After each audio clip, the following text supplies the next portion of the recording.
Hello, folks, and welcome back to twitch.tv/games with Nick. It's a summer day, it's hot, I have a flexible schedule, didn't feel like working today. Let's do more streaming.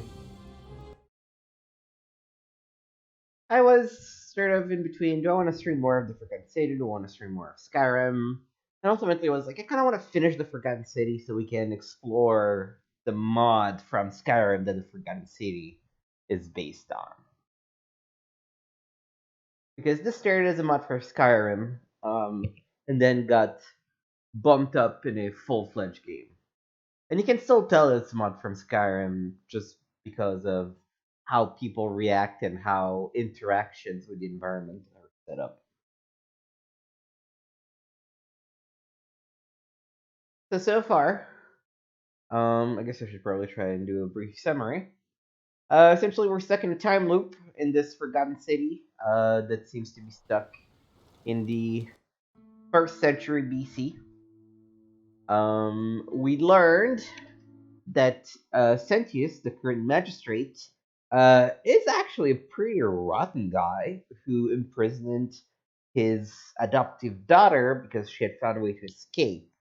Because he's responsible for the portal that sort of creates time loop, and he also retains his memories. So essentially, he's living an infinite life because of this little glitch. And he says that it's essentially futile to resist the loop. Somebody is eventually gonna sin, and people are gonna start dying. And so we did two loops at the moment. We learned again that Sentius is a pretty rotten piece of shit. But we haven't really figured out how people got here or what their business was. And that's sort of our next order of business, I think. That and exploring the area where the common folk live.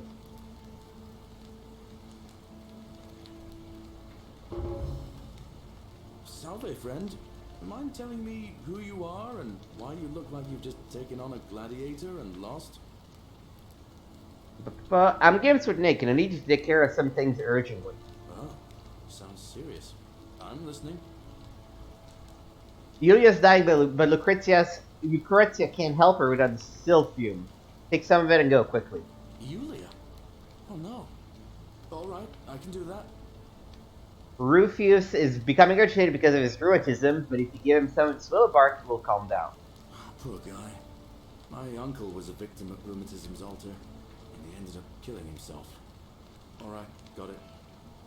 I need you to stop Fabia entering the empty shrine and tell the new arrival he'll find what he's looking for in there. Alright, let me see. Stop Fabia going in, but send the new arrival to the empty shrine. Understood. That's it. Now go, fast as you can. I'll go, but once I'm done, I'll need you to tell me how you know all of this. So I love this. This is a very clever way of not having you, of preventing you from having to repeat every single little thing you do in every loop. Ah, you're here. I'm so glad you decided to visit. I'm Aurelia, and I hope I'm not being too forward. Oh, but this the moment I fucking, laid eyes on you, I'm not gonna say I what, was intrigued. is There's a with light in Malleolus. your eyes They're I've kind of never seen before. forcing A certain people to sell their knowing lives into and servitude, sophistication. and trick them. So she's a bad bitch. How dare you! Get away from me, you pigs! Yeah.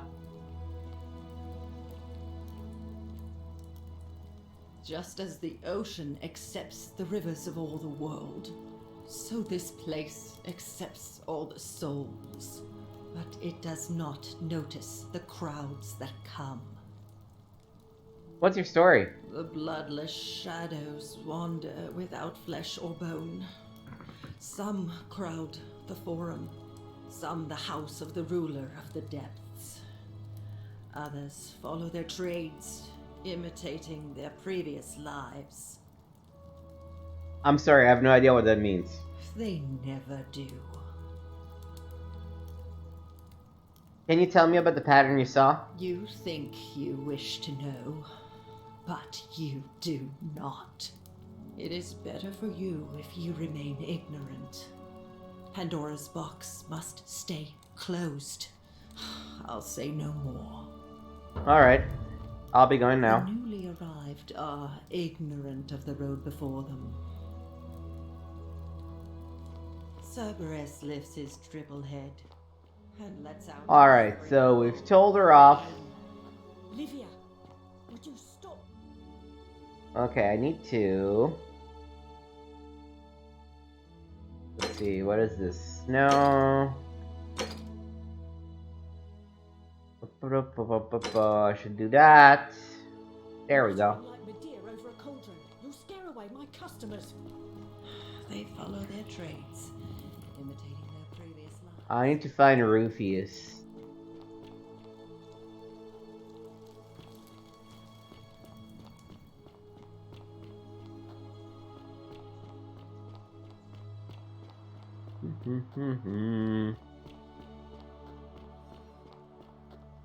Is that you? Yes. You're a good man, Galerius. Appreciate that. Now, I've got to run.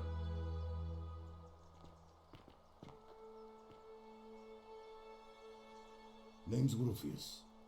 Better watch your step. Are you the one threatening Virgil? No idea what you're talking about? I know it was you. I found an incomplete letter to him in your quarters. Look, I haven't been at my best lately. I know that. It's the rheumatism. It starts with constant pain in all your joints. Then the pain starts to mess with your head. Makes you angry, mean. I know that's not an excuse for how I acted. But it's the truth. But with the willow bark, I'm already starting to feel like myself again. I'll leave him alone from now on. It's not as if I was ever going to hurt him anyway. I was just lashing out. I'm going to go and clean up the graffiti. Just forget this ever happened. Will you? Alright, no problem.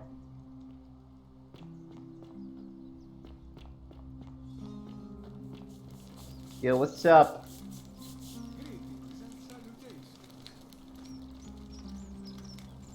Ah, a new face. Salve, and welcome to a little community. My name's impossible to pronounce for most people, so you can just call me Virgil. I hear we have you to thank for saving Julia's life. I'm glad you arrived when you did. Don't worry about the threats. It's just Rufus and it's never going to hurt you. What demon or spirit told you about that? I found an incomplete note in his house. You went snooping in his place? That was risky. We're lucky you didn't cross any lines. Have you spoken to him about it? Yes, and he won't be bothering you anymore. Really? How did you manage that?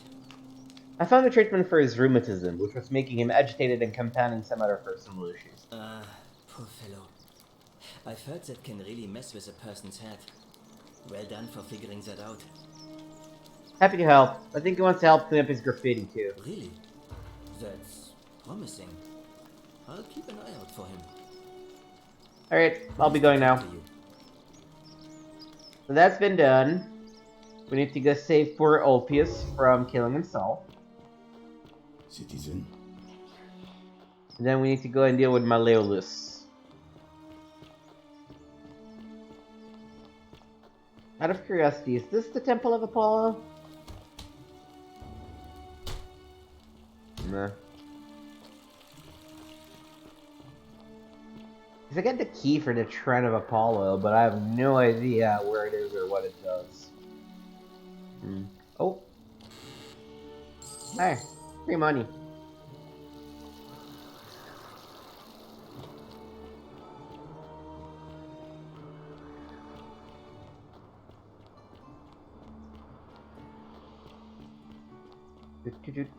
I've been in a time traveling mood recently.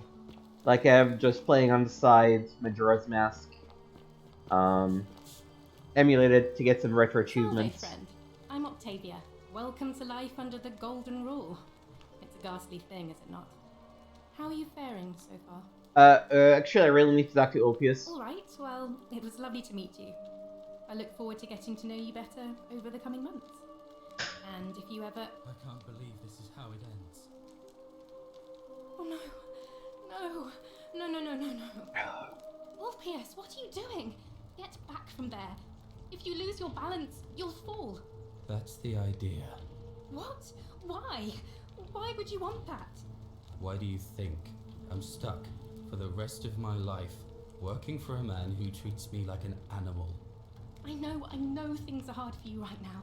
They're hard for all of us. We're all in this together, Ulpius. Please, please just think this through. If you do this, it could be the sin that seals all of our fates. Is that what you want? I'm sorry, but I just don't care anymore. Please, Ulpius. Help him. If he goes through with it, it could be the end for us all. I don't know what to do. I've never had to deal with this sort of thing. Please, you need to talk to him. Alright, I'll talk to him. Thank you. And please, choose your words carefully. Is this what Scintilla would want? You know about that? How is that possible? I mean, I've never mentioned it to anyone. You'd never believe me if I told you. Well, if you say so. You don't understand. I don't want to hurt anyone. I just want it all to be over. Maybe it can help solve your problem. It's too late for that. Yulia and I made a pact. And she's already swallowed hemlock this morning. If I backed out now, I'd be betraying her. I can't do that. Lucrezia was able to get some Silphium in time to save her life. She's going to be fine. Oh, really? That changes things a little. Mhm. But we're still in debt bondage to that monster. Unless you happen to have 2,000 denarii to pay off both of our debts. Here they are. Actually, I do. Really? Wait. So, I guess you'd want me to work for you then. No, you'd be free. You'd do that for us. A couple of complete strangers. Of course. It seems today we're both blessed. This did not turn out how I thought. Thank you, friend. I never thought people like you existed. Here's your money. Thank you. I'll go and pay off our debts immediately. I just wish there was some way I could repay you. But I have nothing but the tunic on my back. Actually, you could tell me about your relationship with Scintilla. Ah. And there it is.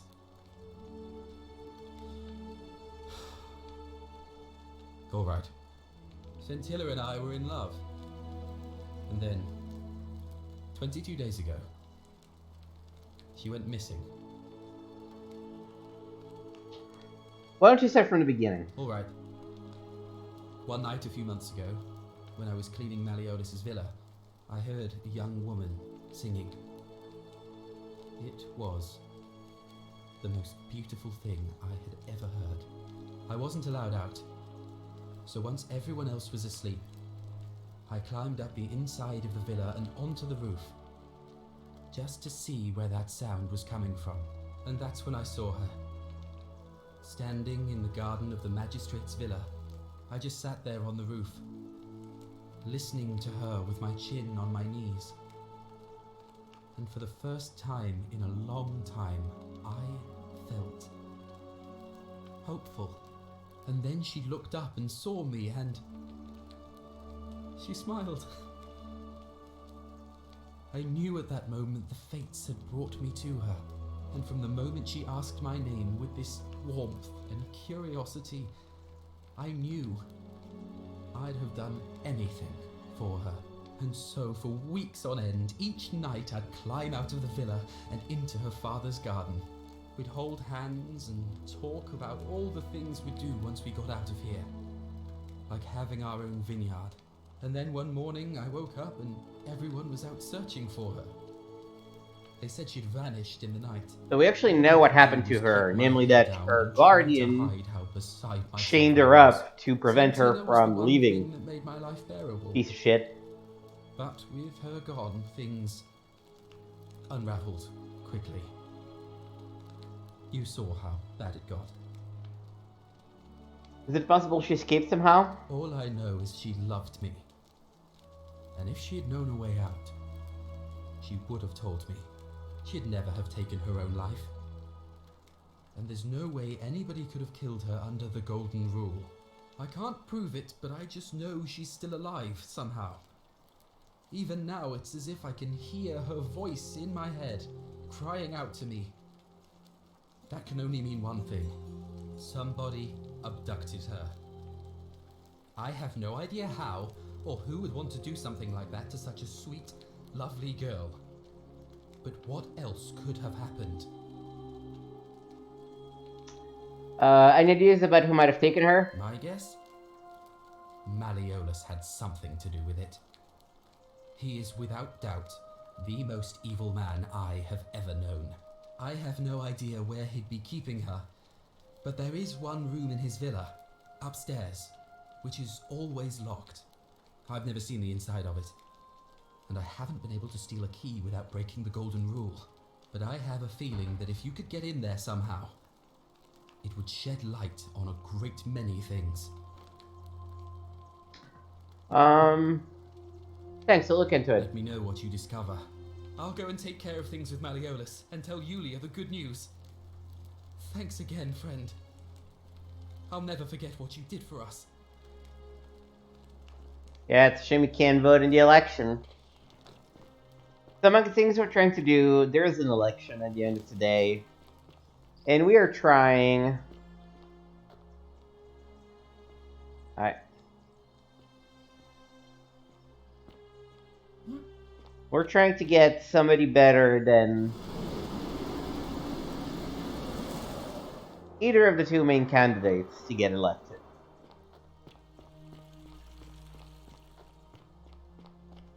Alright, so... we should try and deal with Malleolus at this point. Isn't the great temple majestic?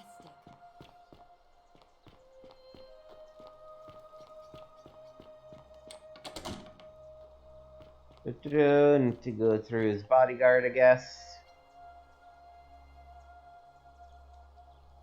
Malleolus isn't receiving visitors at the moment, it being election day. About the tribute you wanted. Yeah? What have you got for me?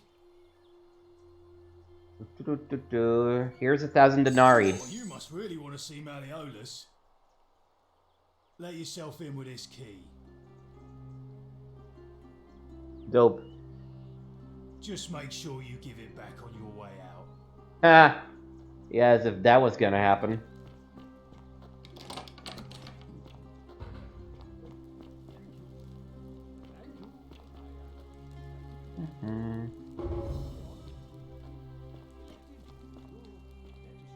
Note from Yulia. You let your captors Malleolus and Claudia curse you to the depths. By the time you read this, I'll already be dead. Because death is preferable to another day in dead bondage to you. May vultures speck out your livers and Tartarus for all eternity.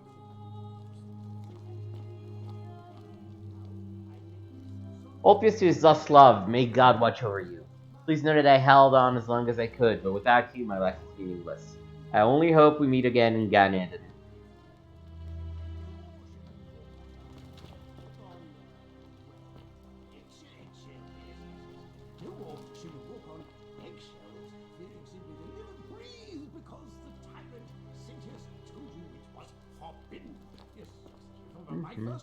My first act is... Domitius doesn't usually let anyone in here without a hefty tribute. Two different colored eyes. Desperate to see me. This is the man the assassin was looking for. What do you want? So you're Quinctius. My name is Marcus Malleolus Gurgius. You seem to have confused me with someone else. You have one green eye and one blue eye, just like the description in this execution order from Emperor Nero. You mean my heterochromia?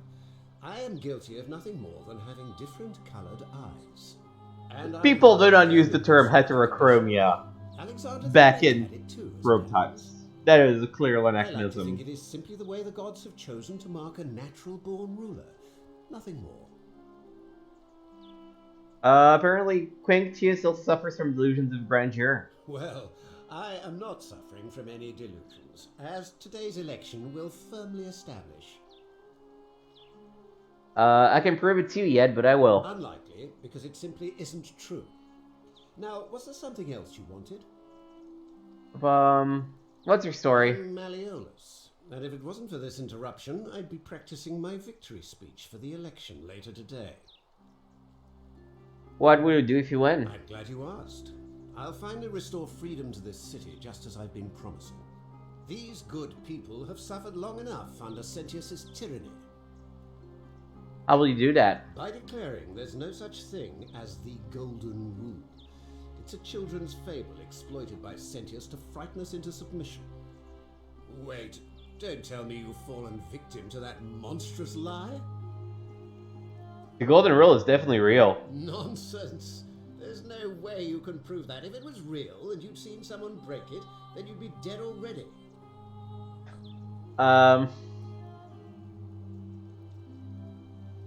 I'm reliving the same day over and over again. The Golden Rule is broken each time. What? Oh, I see what's happening here. Another poor, vulnerable soul taken in by Sentius's machinations. He won't get away with this much longer. I can see nothing is going to say is going to convince you. True, but that is simply because you are mistaken. I want you to withdraw from the election. Are you insane? You barge into my villa uninvited and then make outrageous demands? Why would I withdraw from an election I'm bound to win?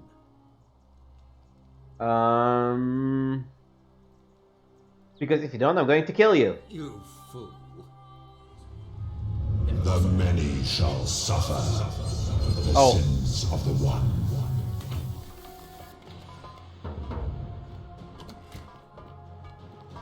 Shit, I did not mean to end the cycle so early.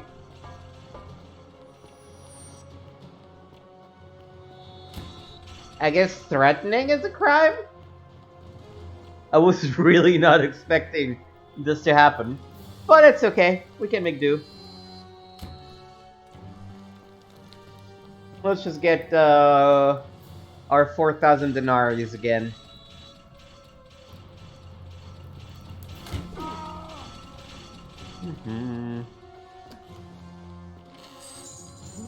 Alright.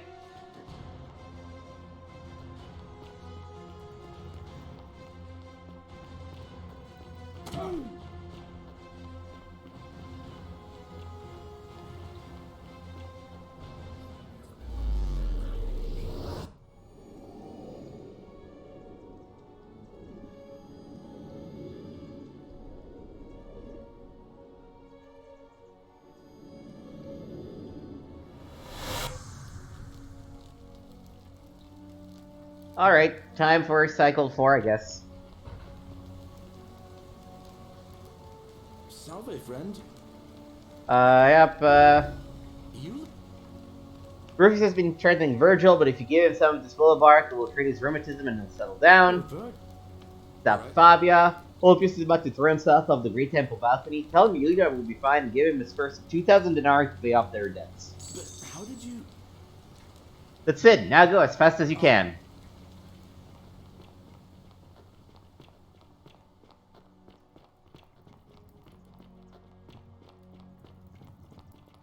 You, Tantalus, cannot catch the drops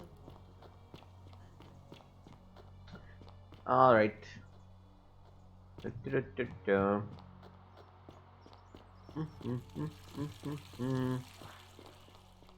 How come you're allowed a weapon and I'm not? Okay.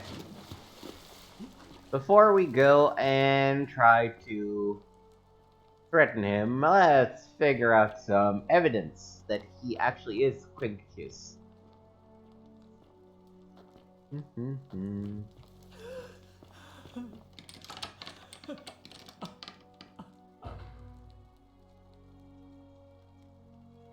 You're not supposed to be in here. Can we talk? Talk? What business could you possibly have with me? Why are you locked in this room? My marital affairs are no concern of yours. Thank you very much. What's your story? I think a better question is, why am I being interrogated by a stranger who just barged into my villa? I have quite enough marriage trouble already, without having to explain to my husband why I am receiving strange men in private. Why would you like getting back at Malleolus? An intriguing proposition. Go on. I don't think Malleolus is who he says he is. Perhaps you're not as silly as those clothes make you look.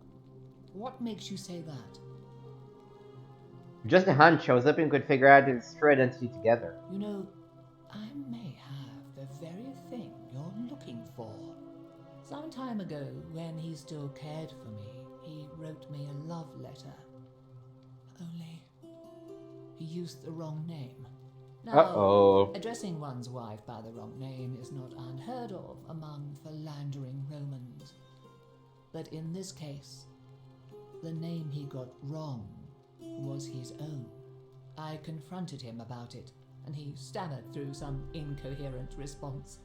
I let it go, eventually, and yet questions have lingered in the back of my mind ever since. But wait a minute. Why exactly are you helping me? I just hate to see such a beautiful woman treated so poorly. Oh, aren't you charming? I'm quite sure my husband would seethe with impotent rage if he... You can't tell her that you want him to withdraw, otherwise she's like, no, I still want the position and prestige that comes from being the wife of the magistrate. So identity will give me the leverage I need to manage him appropriately. But first, I need you to do something for me. What do you want? I want you to bring me some wine. Just one small urn should do it. Oh, don't look at me like that. I know this must be hard for you to wrap your sweet little pleb head around. So what do you need me to spell out? Why can't you get it yourself? You mean, aside from the fact that I'm locked in this room, and Domitius is right outside the villa, because there's barely any left in the city. In fact, there's only one small urn, as far as I'm aware. And getting it won't be easy. Why do you want wine? Let me tell you something about Malleolus. He talks a lot about freedom, but what he doesn't tell you is that he means freedom for men. After all I've done for him, counselling him through his entire election campaign, and he had the audacity to lock me in here. He said it was for my own good, and that my drinking was unbecoming of a lady, let alone the wife of a magistrate. I'll show him unbecoming. Tonight, at his victory party, I'm going to get good and merry, and if he tries to discipline me again, I'll threaten to expose his true identity in front of everyone. I am so looking forward to it. Alright, that's all the questions I have. Help me. Alright, I'll get you some wine. Excellent. Now, you'll need to pay a visit to that strumpet Aurelia in her tavern. Oh. I expect you'll have to flatter her a bit. If that doesn't work, you might be able to get some advice from Yulia, who's probably still at the shrine of Apollo. I heard they used to be close. They both appreciate the poetry of Sappho of Lesbos, if you get my meaning. I'll get right on to it.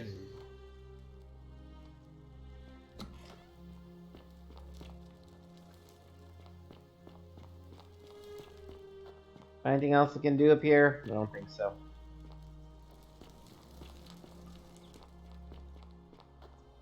Oh. Domitius doesn't usually let it. I'll be good now.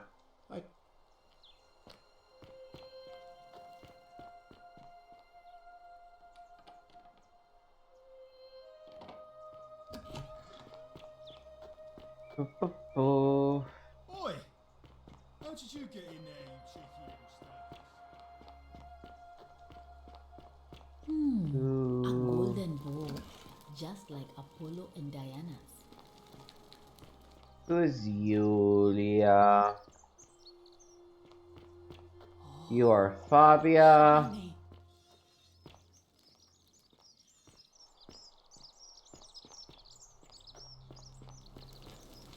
Ba-ba-ba.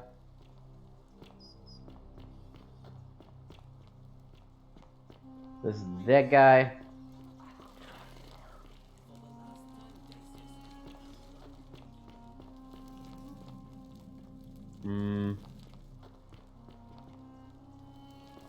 Alright.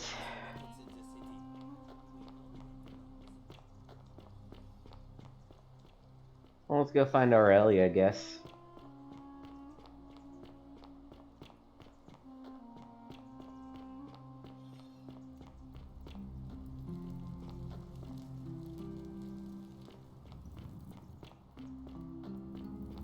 Do.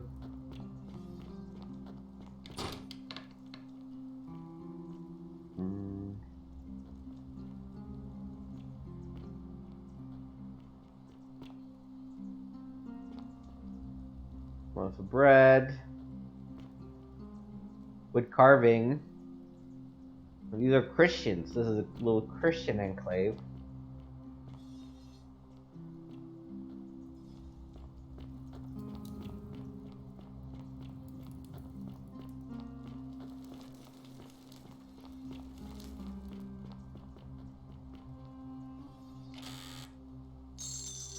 Oh. Hey. I found a bottle of wine. Fuck Aurelia, I guess. I don't know what is up with these people, but...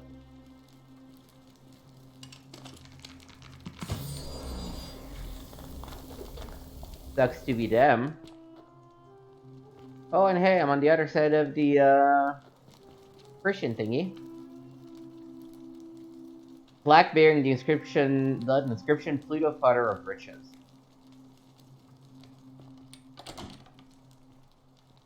There'd be a key somewhere nearby, right? No?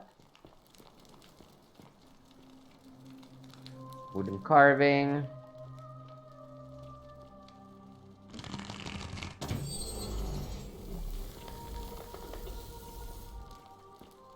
I guess I'll just go back the way I came.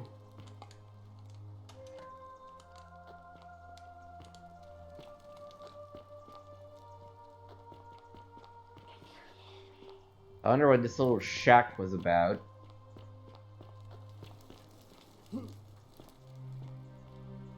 The bloodless shadows wander without flesh or bone. Good from Livia. This place is called the Cursed. Here, Titios offers up his innards to be torn, stretch out over 9 fields. You, Tantalus, cannot catch the drops of water, and yet the tree you grasp at eludes you. You, Sisyphus, attacker, pursue the stone and always returns. Ixion turns and follows after himself and flees, and the 49 Bellides, who dare to plot the destruction of their cousins, their husband, fetch again, with insistent labor, the water they have lost. Okay. Boy. You are not well, woman.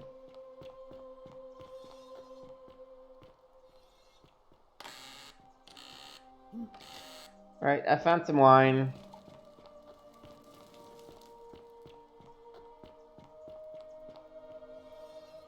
May the gods be kinder to you than they were to us, stranger.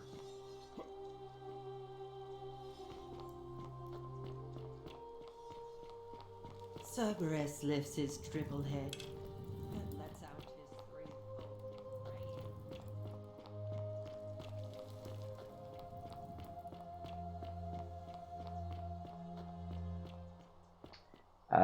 Yes, this way.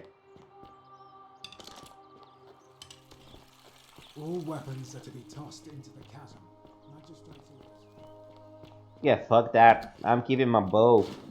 Oh yeah, we have a golden bow that, when you hit people with it, they turn it back into gold. That's what the statues that actually attack people use. still here? I have the wine you wanted. Thank you. Here's the letter. Quinctius to beloved Claudia. For a time I despaired of the thought of being trapped here for the rest of my life, but then I met you, and discovered that as long as I am with you, I am exactly where I should be. Mere words cannot express my affection for you, and so I will perform a grand gesture in your honor. I will become the city's magistrate so that I may govern with wisdom and strength with you by my side. Now, perhaps you can tell me who Quinctius really is. According to this bound letter from Emperor Nero, he's the person who started the fires in Rome last year. What? He's... Oh no. That's... quite a lot more serious than I imagined. I only wanted some leverage over him, not to destroy him. Give me that immediately. Nobody else must know. No, I'll hang on to it. What? No. You tricked me, you mendacious little stirkers. I didn't lie to you. It was a lie of a mission. You were planning this all along and you deliberately concealed it. May Jupiter cut you down. I'll be going now. I curse you.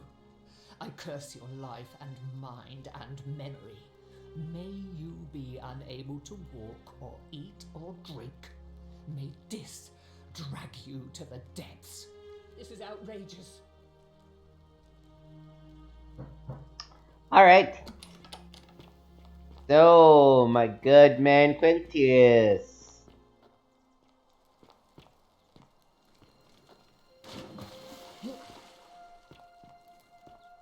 What's up? You again. What is it now? So you're Quinctius.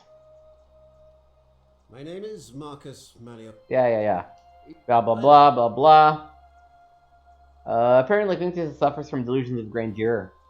I want you to withdraw from the selection. Because I know you're Quinctius, your wife gave me your love letter and Nero wants you dead. So, it finally caught up with me. I suppose that makes you... what? One of Nero's assassins? No, I'm not, fortunately for you. So, you're not going to kill me? Not if you withdraw from the election immediately and release everyone in debt bondage to you. Oh, so much work and money. Oh, well, if I do it, you'll let me live? I will. Fine. Ruling this cesspit of a city would have been beneath me anyway. I'll have Domitius notify the priestess of my withdrawal and release those two from debt bondage. There, you got what you wanted. Now, please, leave my villa and never speak to me again. Hell yeah. Democracy. I love it. So, now we are basically all set for... talk to you. Oh, I guess we need to wait for...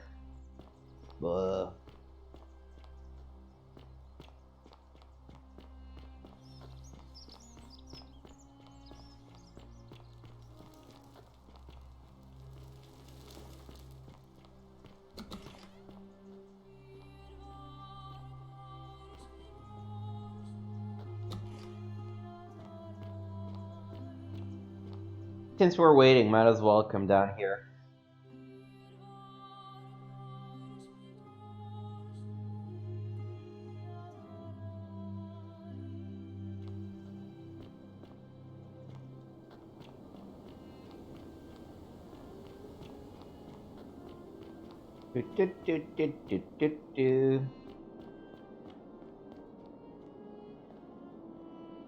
Just running in the depths of the Forgotten City. Until we meet. Ah, a visitor. Welcome, welcome. May I ask your name? I'm Games with Nick. It's a sincere pleasure to meet you. Tell me, what brings you all the way down here? I found this place by accident. Then perhaps the fates brought you here to learn the secrets of this place. I will tell you everything I know, but first, a request. I have been living down here alone for many years, with nobody to talk to but myself. The one thing I long for above all else before I die is a good philosophical argument with somebody astute. I'm hoping that person is you. Let us find out with this simple question. Have you deduced the name of the god responsible for the Golden Rule? Not yet. You have much to learn. It's best if you figure it out on your own. Come back once you've made progress. Fair enough. We're gonna do this in a second anyway, so let back up. So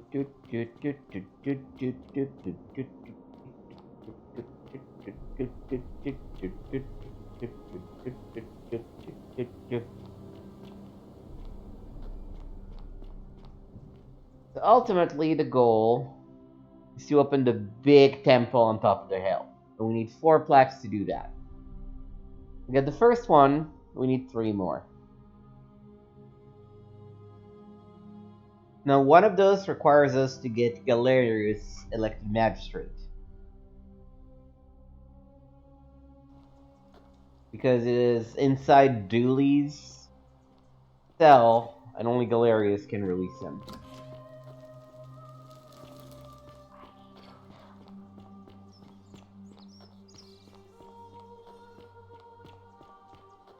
Be careful who you trust. Are you ready now? A new face. Oh. Yeah. I've been asking people about how they wound up here, trying to find the pattern. Interesting. I'm not sure why you're telling me, but you've come to the right person. Did you find a pattern then? What have you noticed? Some people mention the coin. Yes, I suppose that could be something. But then most of us do tend to carry coins on our person, don't we? What else? Some people mention the river. Yes, I understand many of our friends were carried here by a river current. What else? Some people mention memory lapses. That's true. I know I wasn't entirely sure how I wound up here. It's as I feared. I think I understand what poor Livia has been going through. Let me ask you this. Did you happen to encounter a stranger in the forest before you arrived here? I did, a young woman. And did you happen to catch her name? Yeah, it was Karen. I see.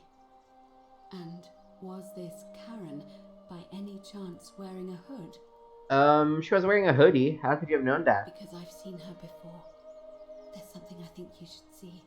I think you'd better follow me to the baths. Alright, I'll meet you at the baths. Don't follow too closely. We can't have people thinking we're bathing together.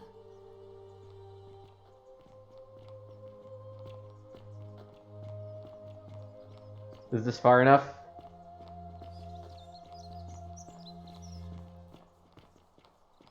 How are we doing with our goals? We're pretty good. This we have solved, we just can't do anything about it for now.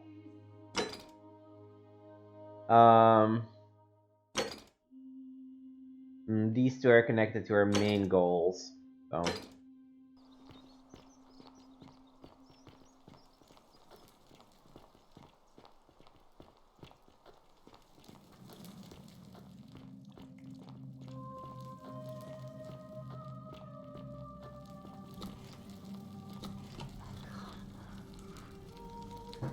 Alright, I don't know why I stopped following. Oh, I guess because there was the loading screen. That's funny.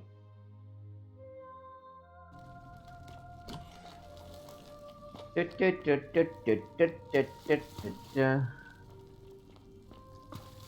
hey, this is the beautiful mosaic. A godlike figure turning a man into gold.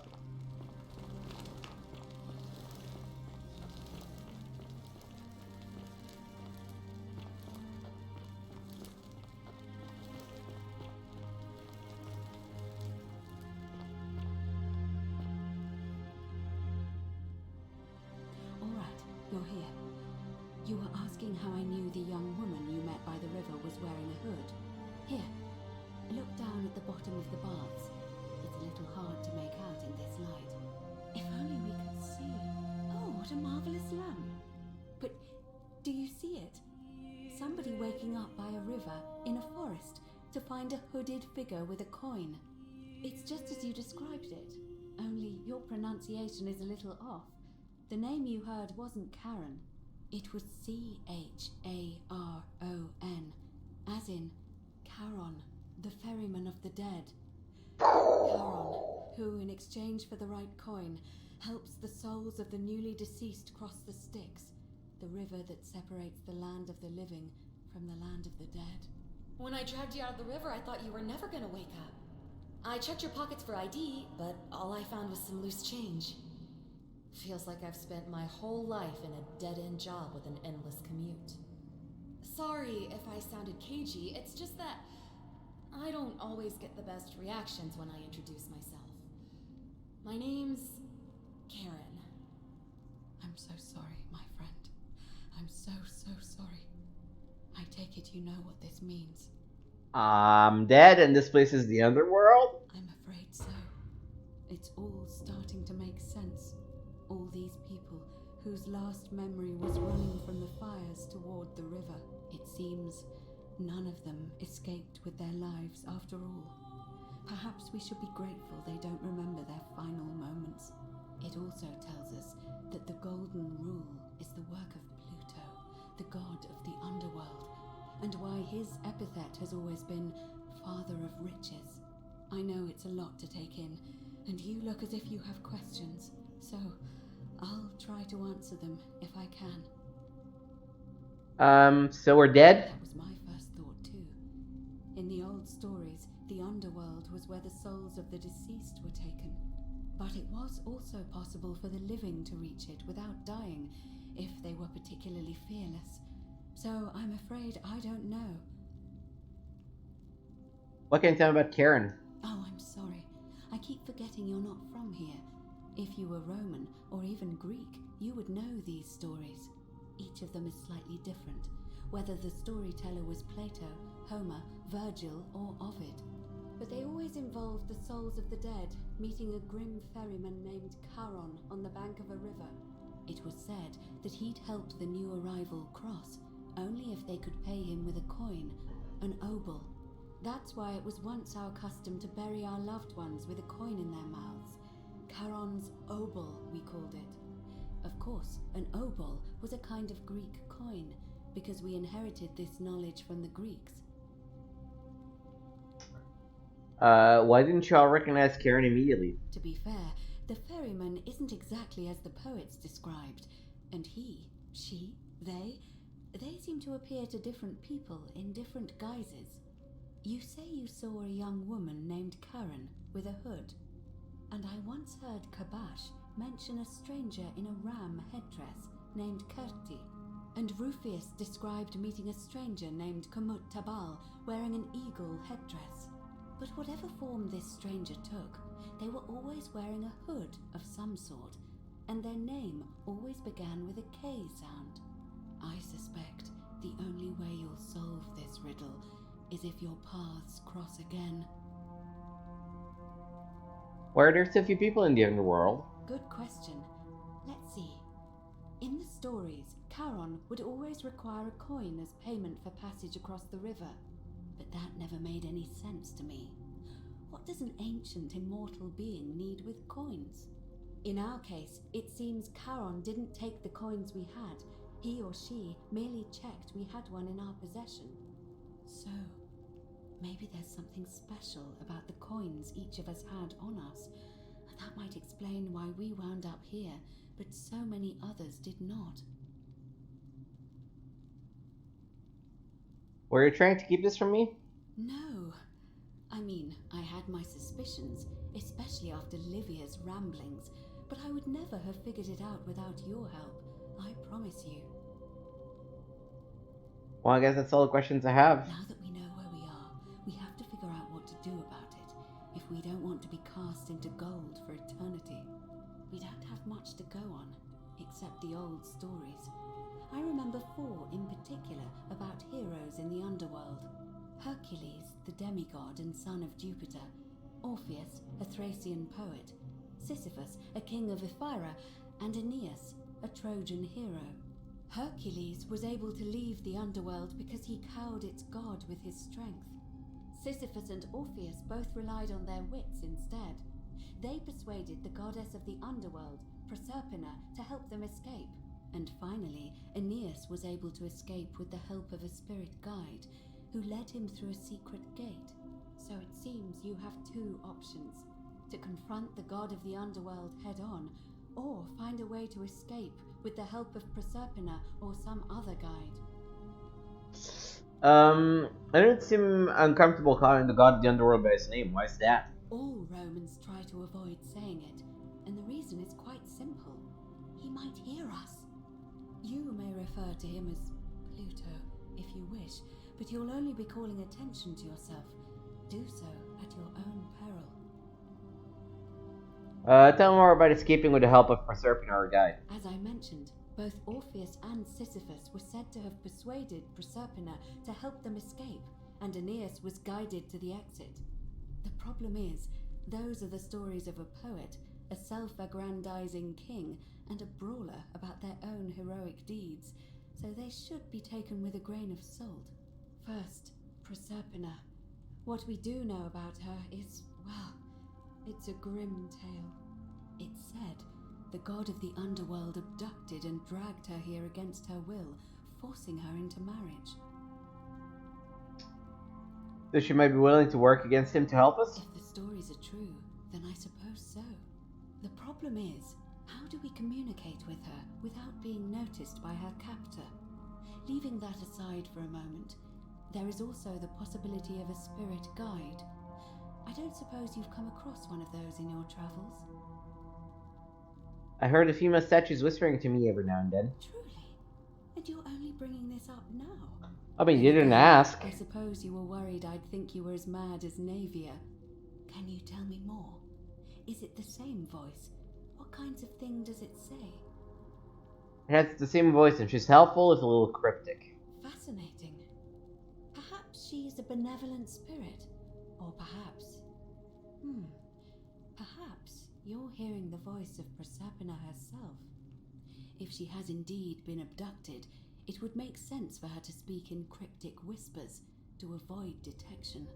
Tell me, has she told you anything that might lead you to the way out? Perhaps, she said, wait against the current and her tears run through the city and she weeps where the water flows. That is strange. There are no rivers here. Let me think on that. Perhaps I need to get into the upper cistern. Right, because the current flows into the city through the aqueduct and into the upper cistern.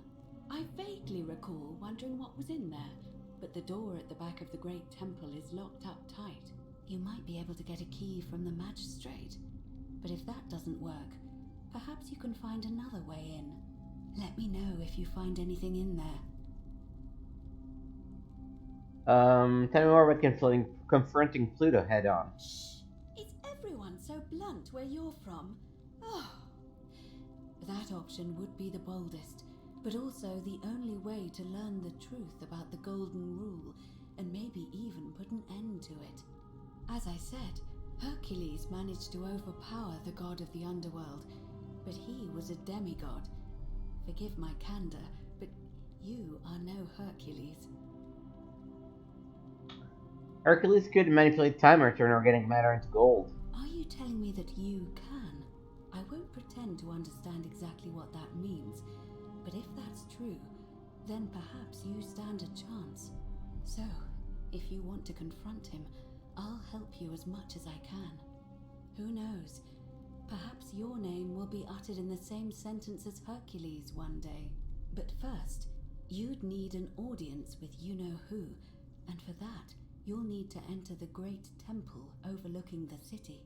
The problem is, the door has been sealed shut for as long as I've lived here, and there doesn't even seem to be a keyhole. I suspect the answer lies in the desecrated obelisk in front of it. I'm not sure if you noticed, but there are 4 plaques missing from its base. It looks as though somebody, or a series of somebodies, forcibly removed them, and in doing so, dishonored and angered our divine keeper. If you could recover and replace all 4 of those missing plaques, I imagine he might be willing to receive an audience again. What can you tell me about the obelisk? It's the towering stone monument with 4 sides and a pyramid-shaped head that stands before the great temple, a dedication to the god of this place. You'll find them all over Rome, but of course they were looted from Egypt many years ago. It seems one of them made its way here too, although how is a mystery. However, this one is unusual in that each of the 4 sides is decorated in a different style: Roman, Greek, Egyptian, and another I don't recognize. That means you'll need to recover 4 different plaques: Roman, Greek, Egyptian, and a 4th, a mystery plaque. Where can I find a Greek plaque? I don't know. But perhaps you should begin your search with the local Greek fellow, Georgius. His store is in the forum. Where would I find the Egyptian plaque? Perhaps Kabash, our Egyptian resident, would be able to tell us. Unfortunately, he disappeared weeks ago. But I did hear Aurelia is peddling rumors about him at the tavern, so perhaps you could talk to her, or just take a look in his room. Where would I find a mystery plaque? I'm afraid you're on your own with that one, but perhaps the goddess will help guide you to it when the time is right.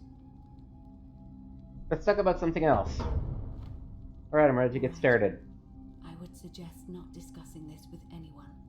The best we can do for them is to let them remain oblivious for as long as possible. As for Livia, it seems she's been shouldering the weight of this terrible secret all this time. Perhaps it would comfort her to know she's not alone. I'll look for the Greek plaque first. Time is up. May Fortuna guide you. Although you may not need her with Proserpina on your side. Alright. So this essentially tells us what we need to do for the true ending, right? We need to get an audience with Pluto and, somehow convince him to release us, I guess. But not kill us?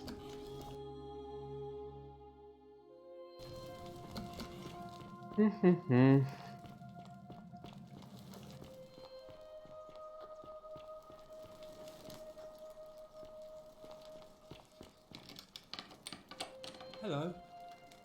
I'll be going now. Bye-bye. Oh, it's just... Why do I keep interacting with them?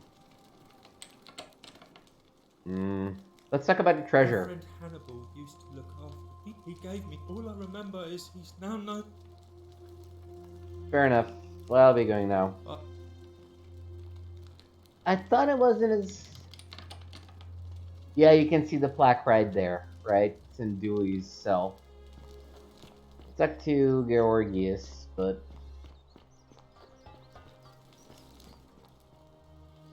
Ah, a fellow trap, greetings. I'm Georgius. It gladdens me to see another foreigner in our midst. Yeah, we thought... I know, you want to know where I'm from, but I really want to ask you some questions. My friend, you're Papa, do you know where we might find a Greek plaque? And in a city full of Romans, you are asking me? Because I am Greek. Let me tell you something about Greeks and Romans. My name is Georgios, yes. But the Romans, they do not care. They hear me say Georgios, and they think, ah, he must mean Georgius. Good Roman name. They do this all the time. They see us worshipping Zeus, they copy us, but call him Jupiter. They take Hades and call him Pluto, Persephone, Proserpina. I am flattered that they copy our ideas, but why must they change the names? Do they want credit for making it all up? Do they want to forget where it came from? At first, I pull my hair out. After a while, I give up, and I become Georgius the Roman. I accept the world is Roman. Plus, I have no hair left to pull.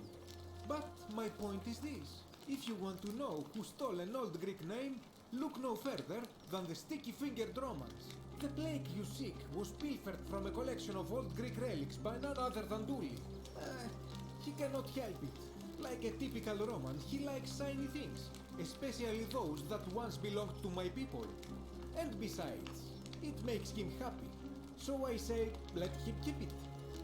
I believe he still has it with him, in his cell, just opposite the Temple of Demeter. Alright. I'll be going I now. hope that our path. Oh, actually, I should,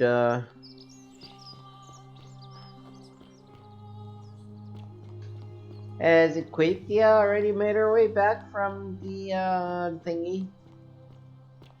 Because we need to set up the election.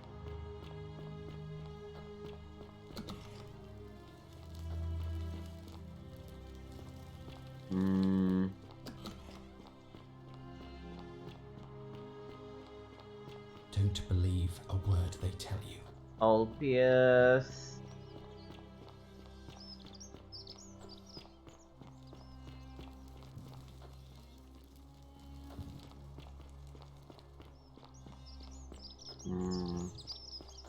Oh, I was looking for you. Salve again, friend. I went and did as you asked, and it worked. How is it possible that you've just arrived here and you already know everyone and exactly what's about to happen to them? I'm reliving the same day over and over again. You're toying with me, right? Wait, you're not kidding, are you? That's the only way you could have known. You're a bit like... Oh, what was his name? Sisyphus. Yeah, that's the one. Old King Sisyphus. Like Sisyphus? How so? Sisyphus was a Greek king a long time ago. For daring to think he could outsmart the gods, he was given a terrible punishment. He was forced to push a great boulder up to the top of a hill. Only, just as it reached the top, it would roll all the way back down to the bottom, forcing him to start over and over and over again for all eternity. Just like you. Actually, now that I think about it, there are a bunch of old stories about the gods punishing people by making them do the same futile task over and over. Tantalus was made to grasp at fruit on a tree he could never quite reach. The Pleiades had to keep fetching water in a sieve. Oh, and Ixion was strapped to a wheel going round and round forever. But, on the bright side, at least you're not stuck in the underworld like they all were. Yeah, at least there's that. Anyway, I don't know which god you managed to upset to get yourself into this position, friend, but you seem alright to me. So, I'll tell you what, I'll keep doing whatever I can to help you. And you just focus on finding a way to break the cycle you're in. Thanks, Galerius. You're a good man, Galerius. Oh, that's kind of you to say. Now, I'm going to keep your secret. Although, it's not as if I'll remember this next time we talk anyway, right? Oh, and if our conversations ever start to annoy you, just tell me you're busy. I know when I'm not wanted. May fortune smile on you, friend. No, actually, don't go anywhere. I want to talk to you again. Salve again? No. Ever thought about running for magistrate yourself? I bounced the idea around once or twice, mainly as a way of getting Dooley set free. God knows Sentius is never going to do it. But from what I hear, Malleolus has the election stitched up. Nobody's going to take him on and win. And maybe that's not such a bad thing. I mean, he talks a lot about freedom, so I'm hoping if he's elected, he'll release Dooley from his cell. That's good enough for me. Malleolus withdrew from the election. He did? Oh, that was unexpected. I wonder what could have possessed him to do that. Well, I guess it's time for me to step up then. I'll let Equitia know I'll be running. I'll be going now. Friend. Hope you find a way to break that cycle you're in. Yeah, and everybody's gonna vote for him because he just saved everyone, so people are happy about him. That should be in the bag, I believe. I think I've done everything I needed to convince people to vote for him. And now that we know that Pluto is the god that set up the golden rule, we can have our chat with our friend down here.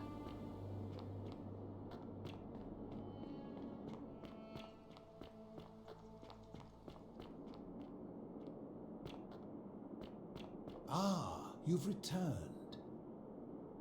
Ah, you've returned. I will tell you everything I know. But yeah, one thing I love, let us Pluto, god of the underworld. Excellent. I see you are indeed quite astute. Very few come to that realization before their time in the sun is over.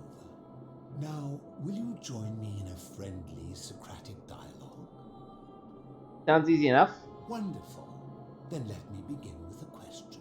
Would you say you know the difference between right and wrong?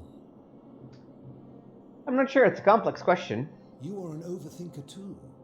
We're the same then. It is probably why I became a philosopher. But if you struggle with right and wrong normally, then down here with the golden rule, surely your struggle can only have become more difficult. It is. Well, that's reassuring. And the truth is, you're not alone. You see, out there in the world, being uncertain about right and wrong was acceptable, because our mistakes rarely had consequences. So we would tell lies and bend rules and turn a blind eye and rationalize, and yet still find a way to think of ourselves as good people. But under the golden rule, morality matters. The slightest wrongdoing could result in a mass execution. So to navigate this maze, we would have to be certain about the difference between right and wrong. Wouldn't you agree? I suppose. Whose version of right and wrong? That is an excellent question, and it leads directly to my next line of inquiry. So let me ask you this. Is there one system of morality which is always perfectly correct, which you could follow in every situation and always do the right thing? There is more than one. How can that be? Since they all have differences, it follows that in some cases they would offer different conclusions about what is right and wrong. If there is a correct moral code, then wouldn't it follow that only one can be the correct one? The correct moral code depends on the laws and customs of whichever society you're in. Ah, you know, I think you'd find an ally in Herodotus, a scribe from among my people who lived some 400 years ago. He told the story of a man named Darius, whose curiosity was piqued when he learned that a certain tribe had the practice of eating their dead. He asked some Greeks who burnt their dead, "What would it take for you to eat your dead?" Aghast, they replied, "Nothing." Then he asked the tribe who ate their dead, "What would it take for you to burn your dead?" "Nothing," they replied, equally aghast.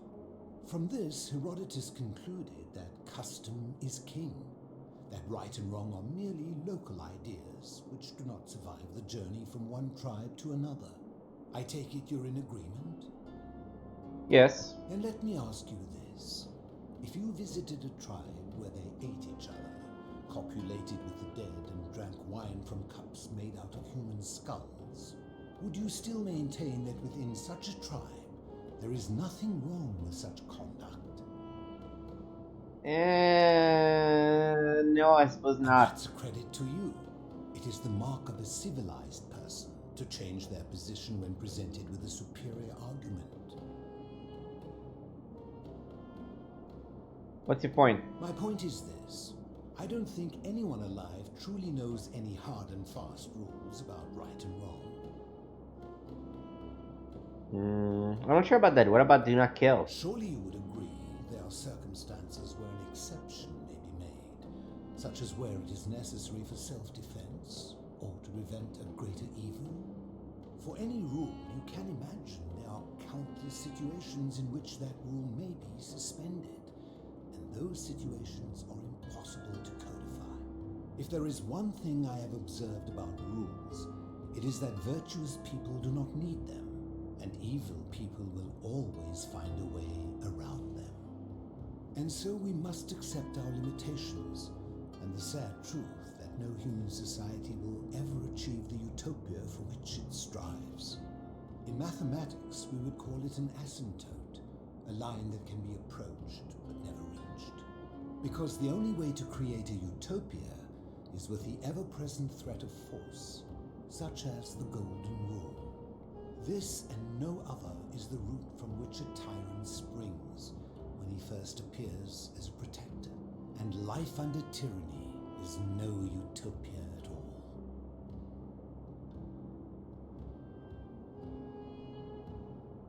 I guess I agree. I'm glad to hear that. In any case, thank you for humoring an old man. I would be happy to answer your questions. Do you know where I can find a plaque that was removed from the obelisk? You seek the plaque bearing the Egyptian inscription?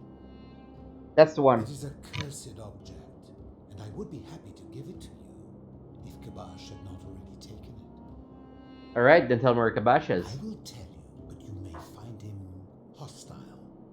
To prepare for your encounter, there are certain things you must know. Very few know this, but before the Romans came to this city, it was once entirely Greek. The architecture, the temples, and the people. When the Romans came, in typical fashion, they claimed it as their own, built over everything that could be built over, and renamed the things that could not. Thus, the Shrine of Persephone became the Shrine of Proserpina. And when they found an obelisk bearing the name Hades, they tore it off and replaced it with Pluto instead. And the city's dwindling Greek residents, witnessing this compulsive Roman conquest, decided to preserve what they could of their heritage.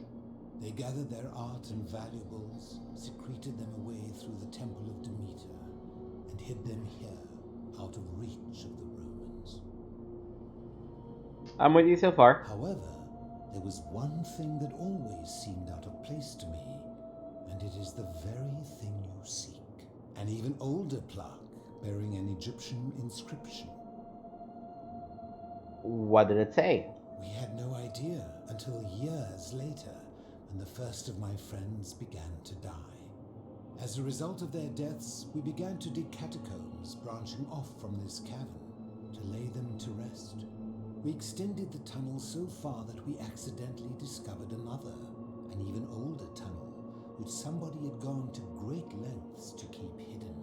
Suddenly it made sense why there was an out-of-place Egyptian plaque among our people's possessions. You see, we proud Greeks had thought the Romans beasts for stealing and corrupting our heritage. But it turns out this game has been going on much longer than any of us imagined. I think it is best you head through the catacombs and follow Kabash's trail. What's in there? There are certain things you must see for yourself. Take this key. You'll need it to open the gate. Alright. I'll be going now. I enjoyed our chat, but please, keep my presence here a secret, yes? Alright, I will. Actually, good to see you. What's your story? How did I end up living alone in this cave? I'm listening. I was a quarrelsome young man. At 19, I left Corinth for Rome to study rhetoric at one of her finest academies, so I could argue more forcefully. Back then, I used to enjoy verbally sparring with everyone I could, and I was good. One night, I found myself in a tavern, in an argument with a drunken mercenary. It became heated, he drew a gladius, and I won the argument, but lost my life. I woke up on the banks of the Styx at a campfire opposite Charon. Of course, I tried to persuade her to let me return, but even with all my skill, I failed. I settled in, made friends, and learned what I could, quickly realizing our little community faced certain death under the Golden Rule. So I began looking for a place to hide underground. Fortunately, I found this place waiting for me.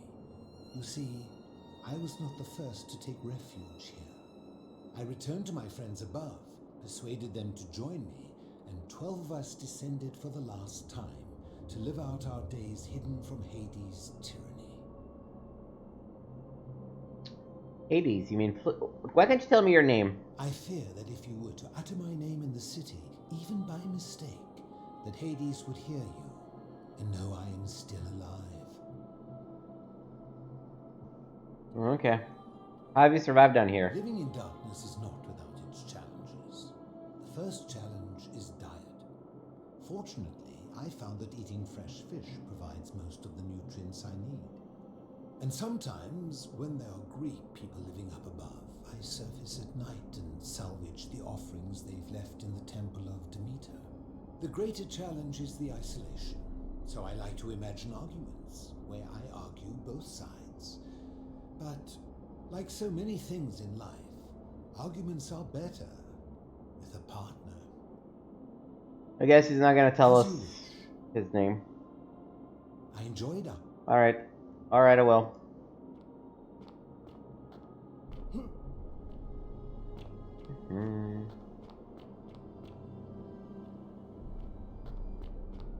This is just a weird way to get back to... Yeah, this is where I need to go. Alright, down to Catacombs.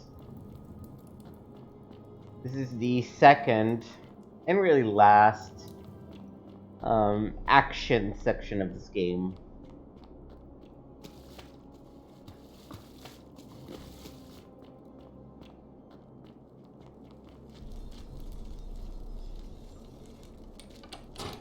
Whoa. Egyptian hieroglyphs.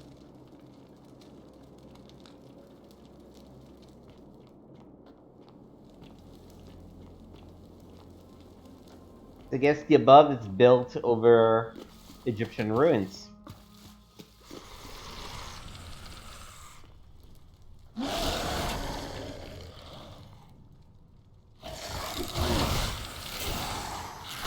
Damn it! Damn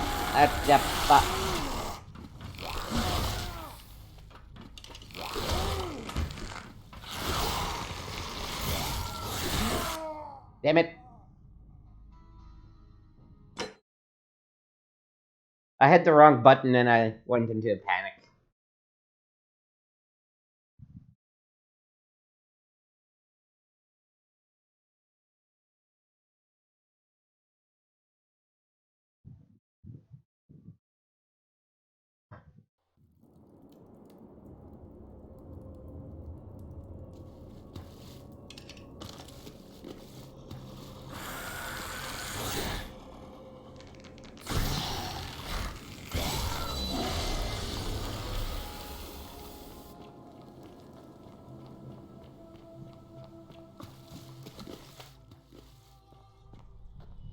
I feel like I can't step on that thingy.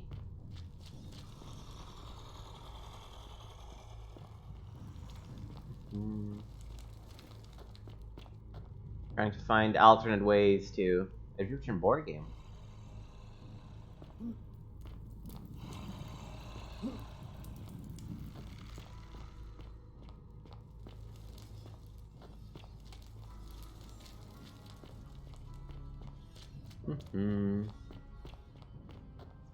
Oh, hello.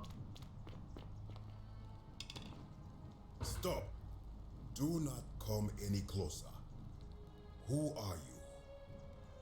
I'm Games with Nick. Who are you? I am Kabash. And let me guess. Another Greco-Roman come to loot and plunder the resting place of my ancestors. I'm just looking for an Egyptian plaque. To what end? I wanted to return to the obelisk. That is welcome news. You really are not Greco-Roman, are you? I was planning to return it myself, but for now, I must remain. Here, take it, and restore the honor of Osiris. Sure. Osiris, Lord of Silence. Thanks. Now, as for the other plaque. The fourth plaque? You know about that? Indeed. I have it right here. I stumbled across a collection of dusty curiosities while searching for a place to hide from the hungry children of Amit, and there it was. Oh, Ahmed was featured in the Moon Knight show. May I have it? You may not. In fact, I am about to destroy it. Why? Because it speaks a treacherous, blasphemous lie. How so? I will tell you, but first, do you know what this place is? The Duat? Indeed, and I see you know our history. This is the Duat. See what has become of it. I have been down here for weeks, piecing together its story, and here is what I have learned. As Egypt declined and the Greeks had their turn to flourish, their souls came here in great numbers, but instead of adopting our ways, they copied and corrupted them. When they found the obelisk bearing the name Osiris, the true god of the underworld, they desecrated it, removing his name and replacing it with Hades. Even the ferryman of the dead, known to my people long before as Kerti, they renamed to Keron. As if that desecration was not enough, they built over this place, using it as the foundation for their own underworld, so that ours was forgotten.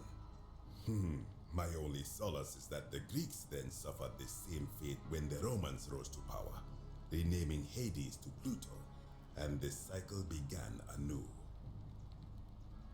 So what's wrong with this plaque? It is inscribed with a script I do not recognize, but it is ancient, almost as if it is older than the plaque bearing Osiris's name. But if that is so, it would imply the gods of Egypt are mere imitations too, copied and corrupted from an ancient people who prospered even before us, and that my people did to them what the Greeks and Romans did to us. Oh, you don't like looking at yourself in the mirror, huh? I sense a deception. Perhaps it is the work of Set, the usurper, seeking to undermine Osiris once more. What does the inscription say? You will never know. This work of sacrilege must be destroyed, thrown into the black abyss below in Osiris's name. Stop, I need that. You are too late. It is done. I'm gonna have to go on after it. You would plunge into the depths of the Duat with no way back up. Madness. We'll see. First, I have some questions for you. It will help you to see reason, then ask. Nah, I'll be going now. Be gone from this place. Wait. You are planning to go down there. I see it in your eyes. Definitely. You would plunge into the depth. I'll find a way back up. We shall see. Whee! The Nergal, the Fierce One. The cuneiform inscriptions to the Babylonians are the final civilization that we're dealing with.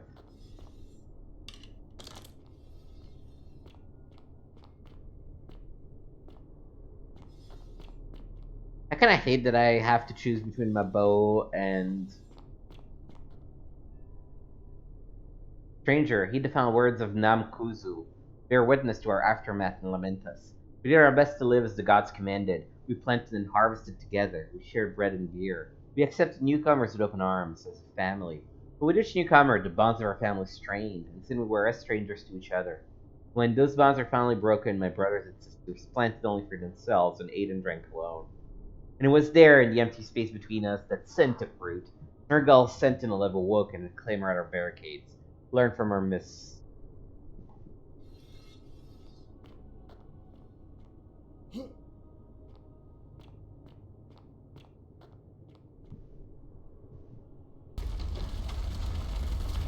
Oh.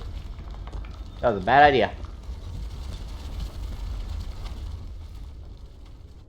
Bam ba ba bam ba da bam ba ba bam ba bam ba. I mean, we are an archaeologist after all.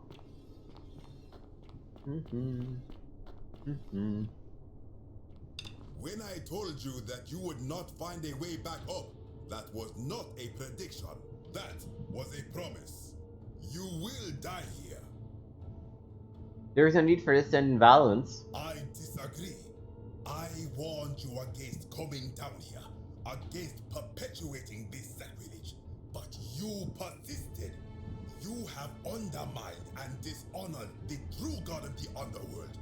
How did you think this would end, if not with bloodshed? Just hear me out. Very well, I will listen.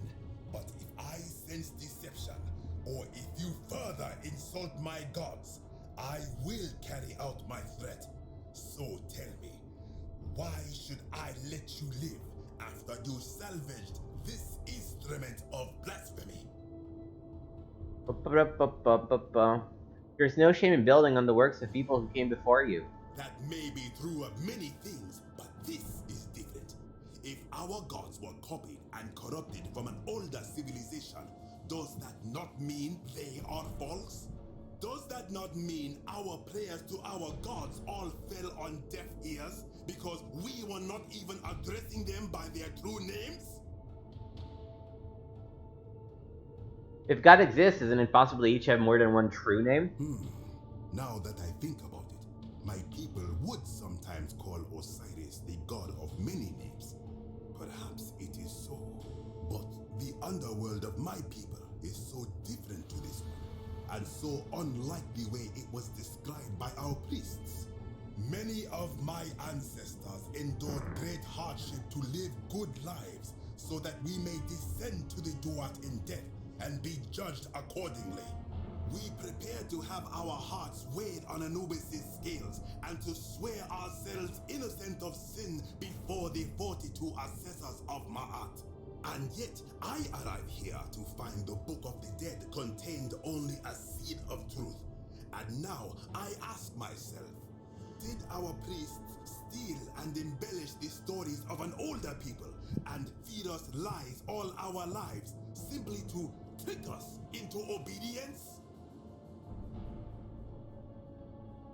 Isn't being a good person a worthwhile pursuit in and of itself? I am not sure I follow. Speak plainly. Even if your beliefs about the afterlife weren't quite accurate, isn't the important thing they motivated you to live good lives? Perhaps there is some truth in that. What is your point? Are you going to abandon the lifetime of good character now that it matters most just because you found out you were misled? You are persuasive. Very well. I will let you live, and you may do what you will with that plaque. I will remain here for a while and attempt to learn what I can about the foundations of my people's beliefs. Go.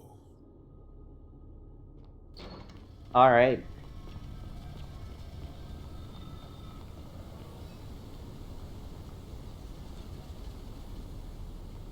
I don't know what all this shaking is about, but I'm just gonna go. Just gonna head out. Peace. Thanks.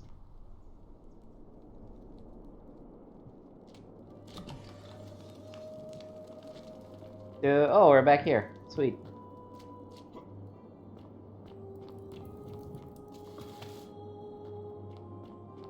And out the way we came.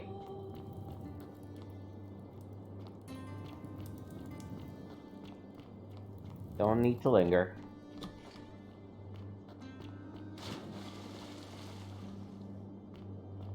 You carry the gift of Prometheus in your hand. Remarkable.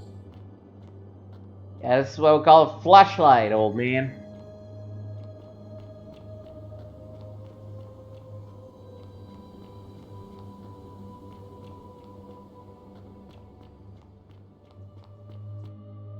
Alright, I think it is time for the election.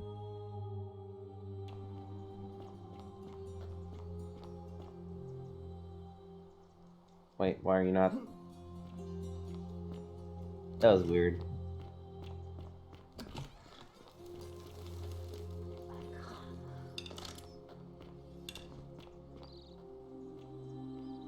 Do.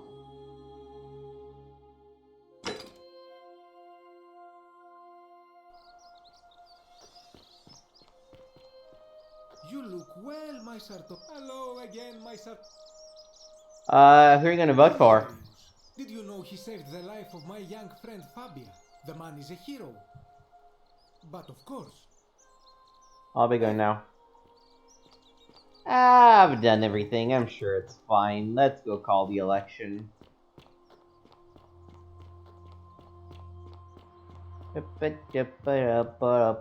Ooh, actually.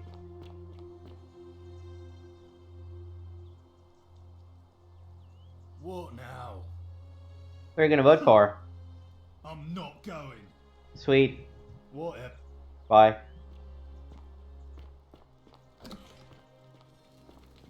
Equitia.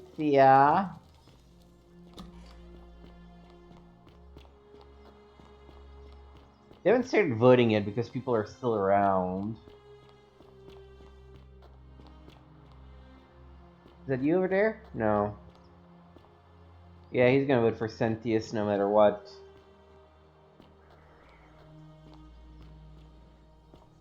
Oh yeah, one thing we never did, we never really went down in the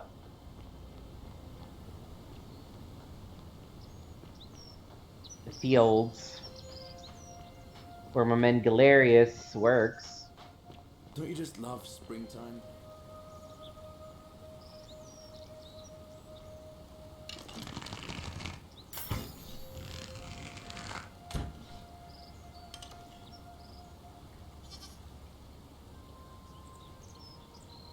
That was funny.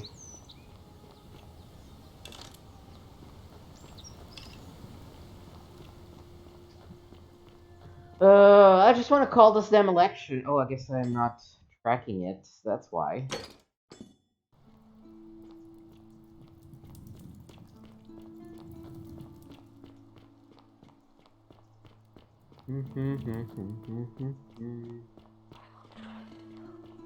Oh, I should tell Livia. Melodies fetch just, but it does not.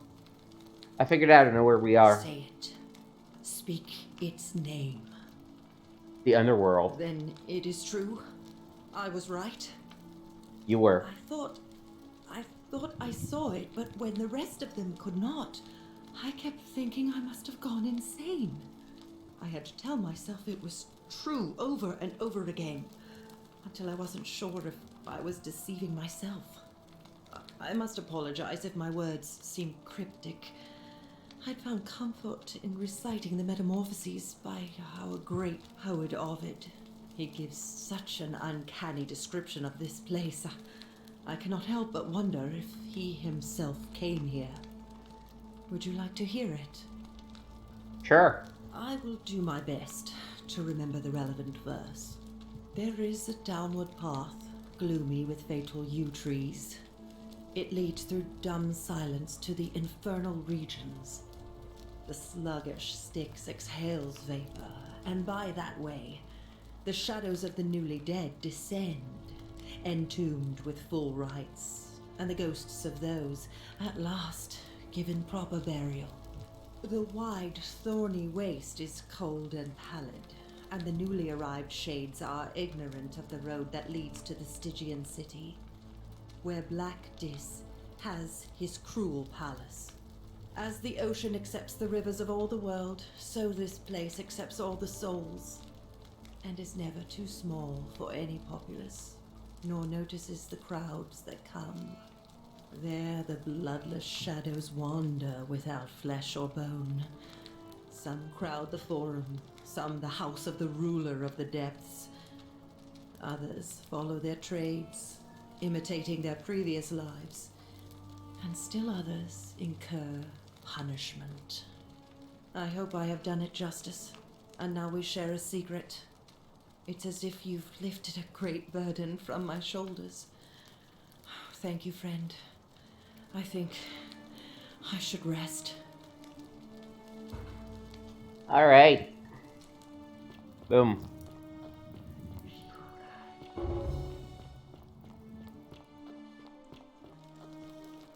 Where are you, Equithia?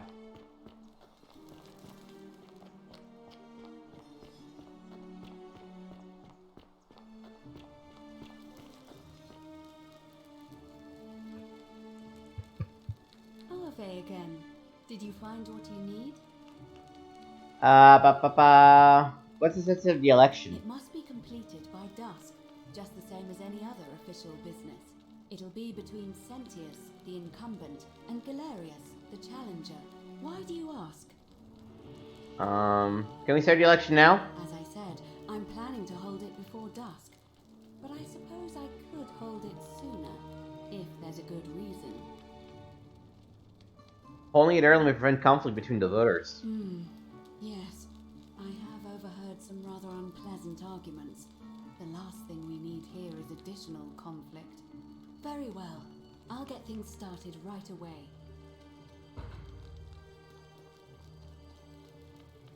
All right.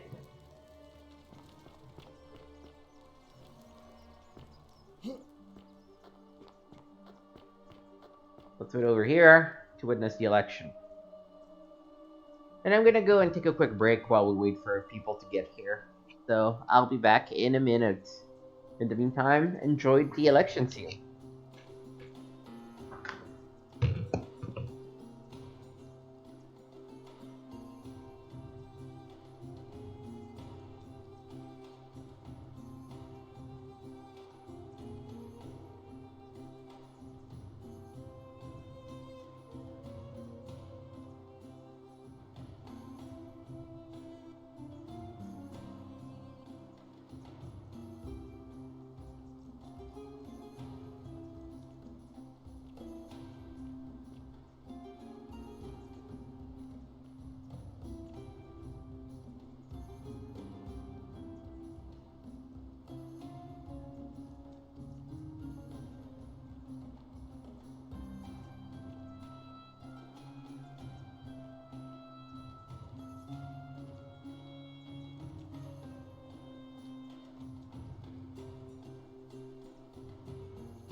Of voters gathered here to elect the city's magistrate. The candidates are Sextus Sentius Imperiosus and late nominee So he's gonna go for Sentius, he's gonna go for our guy. He's gonna go, oh, I should have bottom. Our guy. Yeah, we should be good. Let's make this quick. As I say your name, call your vote. I'll start with you, Horatius. Sentius, of course. Georgius. Galerius. He saved the life of my dear friend Fabia. Dacius. Sentius. Virgil. The man who put a stop to the threats I've been receiving. Galerius. Ulpius. Galerius, the man who saved my life. Yeah, it's in the bag. The man who treated my rheumatism. Galerius. Citizens, you have made your decision. Your new magistrate is Gallus Galerius. Ha ha! What? It has been decided. Magistrate Galerius. Ah, suck on it. I just want to say, this isn't Yeah. everything I ever wanted. Now that you put your trust in me, I'm going to do everything I can not to let you down. I'll need some time to put together a list of the changes I want to make around here. But I promise you, there will be changes. My first order is that Dooley is to be freed. Horatius, release him from his cell immediately. Please. Wait, do I need to say please? I suppose not. That's it. You can all get on with your day. Nothing else to see here. Move along. How's it going? We're finally alone. Oh. Yeah, we had this conversation before. Is that about... I can stop it from being broken. Blah, blah, blah, blah, blah. Do you have the key to the upper cistern? I think it's best if I hang on to it. Why? You mean to ask, why am I unwilling to trust a newly arrived non-citizen with access to our water supply, the lifeblood of this city? I'm sorry, but that is simply out of the question. I think you're hiding something. Our water supply. From you. I wasn't born yesterday. Poisoning a city's water supply is the oldest trick in the Codex. Quite literally. Aeneas the Tactician wrote a siegecraft manual. Yeah, okay, I'm... blah, blah, blah, blah. Thank I don't want to lose the actual action. I've got a lot of work ahead of me. Why don't you go to the baths? Then tell Georgius I said you could have some new clothes. Then I want you to go home and rest. I'll speak with you soon, Dooley. Sorry, Dooley. Hello? Yes, that's me. Oh, it is you. Then, thank you. You're a big helper. I was locked up. but they let me out again. I'm so happy. You're welcome. You can have my shiny plaque if you want, and maybe you can help me find my treasure. My friend Hannibal used to look after Yeah. What was it? Blah, blah, blah. I'll help you. Blah, blah, blah. We talked about this before. Hope you find. Maybe it is treasure. I can see it for myself. It's so pretty. And it's just lying out here in the open. Maybe nobody wants it anymore. Maybe no one will mind if I just...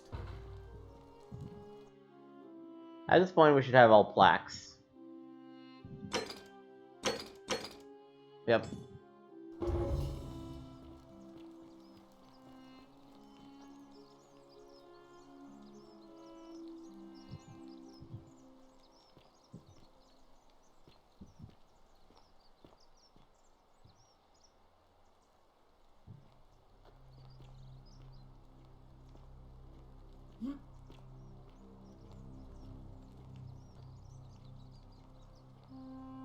Come on, Dooley, do your thing.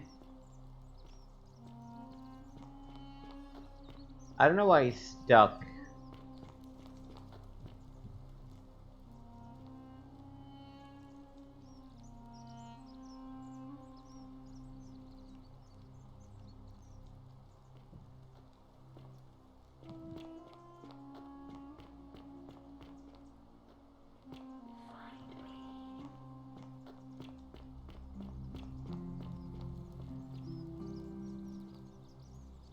So he's supposed to just grab the mirror and start the whole golden rule cycle reset thingy, but he's not gonna grab it because of a bug or something. I guess we're just gonna go to the temple.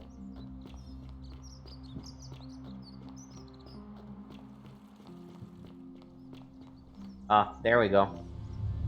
The many shall suffer for the sins of the one.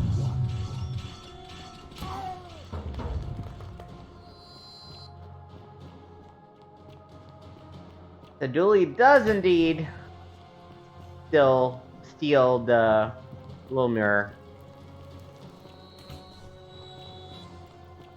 Which, as inhumane as it is, kinda justifies them locking him up, when you think about it.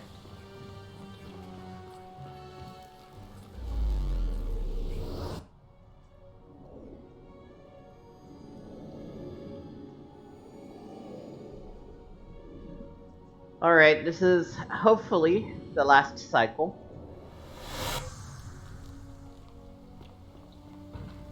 Yeah, I don't...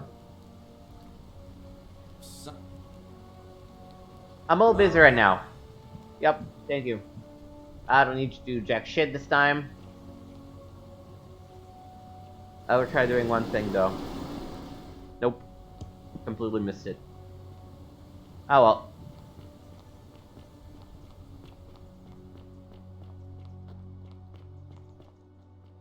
I want to try again.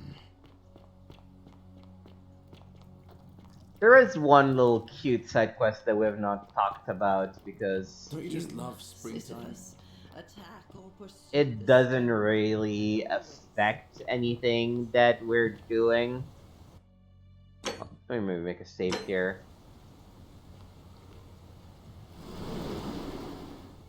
Too soon.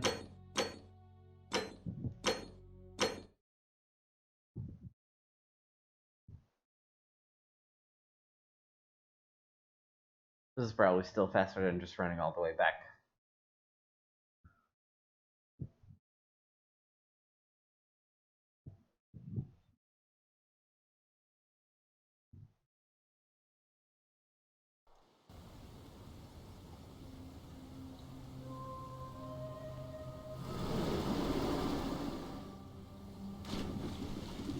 Damn it.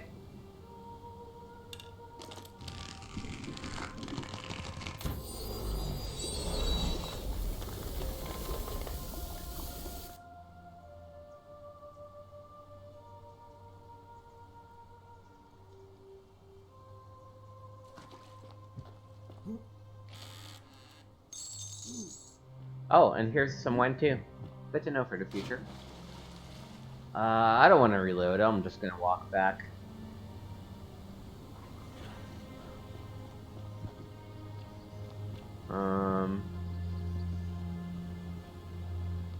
This way.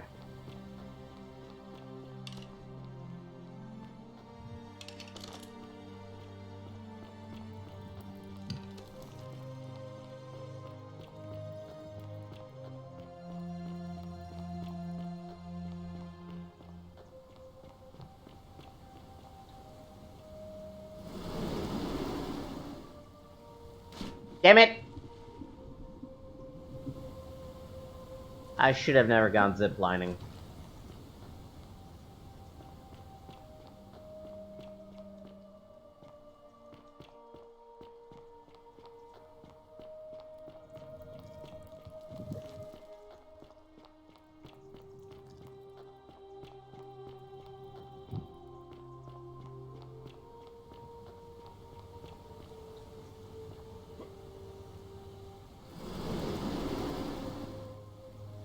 Oh, come on! And you have to zipline this thing, right? There's no way to... Getting annoying.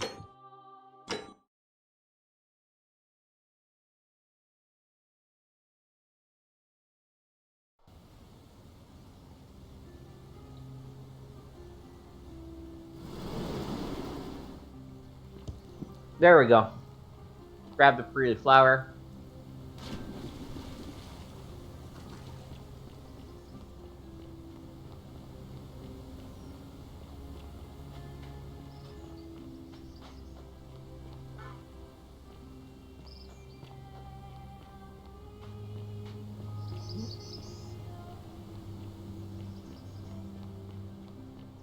Fortune smile on you, brother. I saw you and strip. They're out. Anyway, What do you need? Well, I've been trying to get this rare flower from the rock spire in the middle of the lake. It's too steep to climb, so I hung a rope over the lake and made this pulley device, only I couldn't quite summon the nerve to use it. Do you think you could use the device again and try to get that flower for me? I already have an identical flower. Really? You already have it? Well, that's impressive. You're just a step ahead, aren't you? This is going to make her so happy. Equitia, I mean. Now I just have to figure out how to give it to her.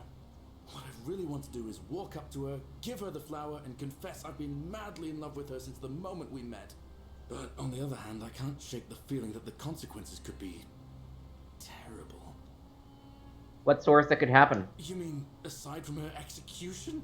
You see, Equitia is a Vestal priestess, meaning she's taken a vow of chastity, the breaking of which would be an extremely serious affront to the gods and a capital offense. Even if she was just suspected of being unchaste, it could lead to her execution. Unchaste Vestals get buried alive. Oh, and I'd get flogged to death for good measure.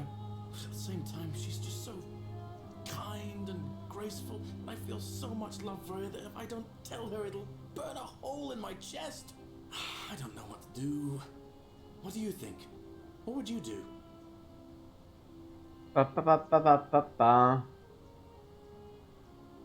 I think you should tell her you feel consequences be damned.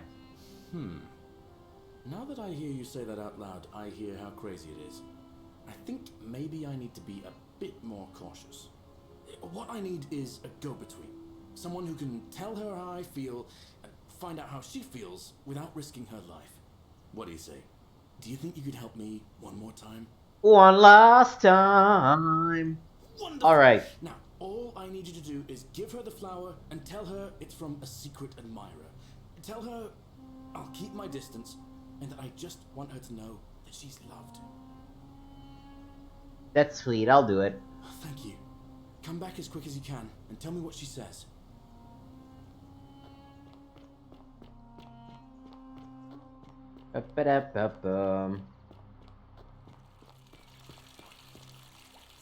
One last time.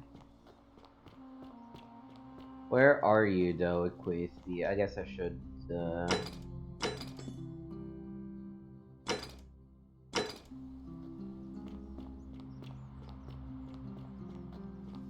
She's in the temple. Yo, what's up? Yeah, blah, blah, blah. Someone wanted me to give you this flower. Oh, how lovely. It just happens to be my favorite, too. Who do I have to thank for this? I'm supposed to tell you it's from a secret admirer and they'll keep their distance. They just want you to know you're loved. I see. So, it's from Galerius, then? You know already? Of course I do. I think everyone in the city knows. That man is a wonderful human being, and my favorite person in the world. Aww. He is the least subtle secret admirer you could imagine. The way he looks at me with those puppy dog eyes. Plus, he's been trying for weeks to get his hands on this flower. He went to so much effort too, suspending that rope above the lake, inventing that pulley device all on his own. He'd just stand there each morning, looking at the flower, trying to summon the courage to seize it. Oh, my heart. So what should I tell him? Tell that adorable oaf that my Vestal's vow of chastity ends once I turn 36. So if we ever make it out of here, and he doesn't mind waiting a few years, then tell him I love him too. Oh, I'm sure he'll be happy to hear that. I hope so. I'll be going now. See you again soon.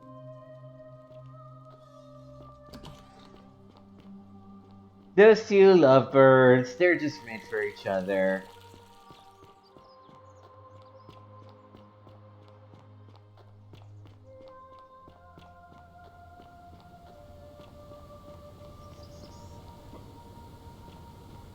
Yo, what's up, man? Ah, it's you again. Hope you... No. I delivered that flower to Equisia for you. Thanks. What did she say?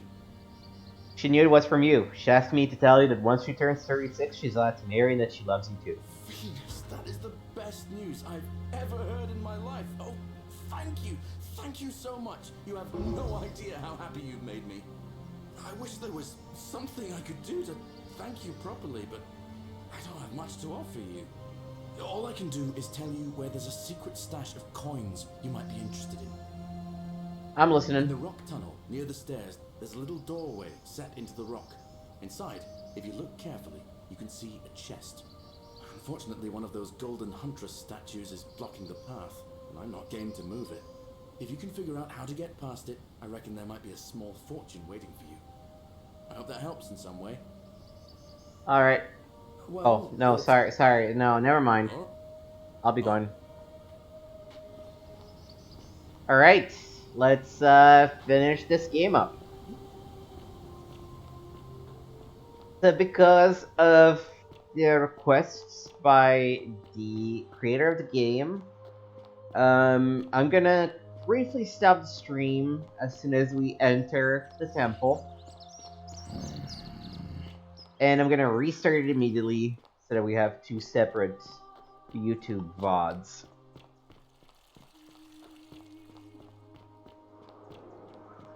And I will also be sure to mark... Yes. Be sure to mark with a bunch of spoiler tags the new stream so that people that come into it know that they're witnessing the ending of the game.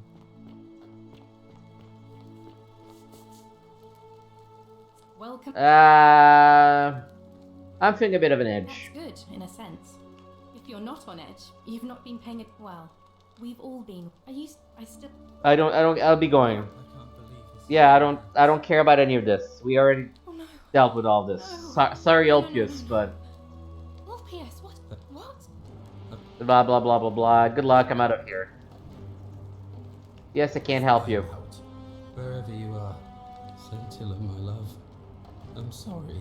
Ulpius, no!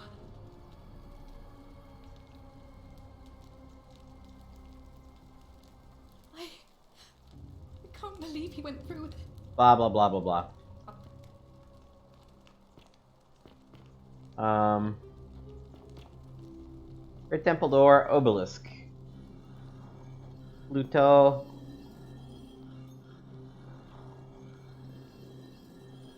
Alright.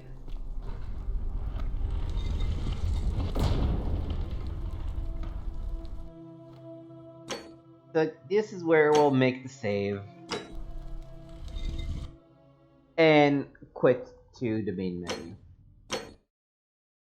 So again, I'm gonna go ahead and simply stop the stream and then restart immediately after I update the stream description. Spoilers ahead. Let's go.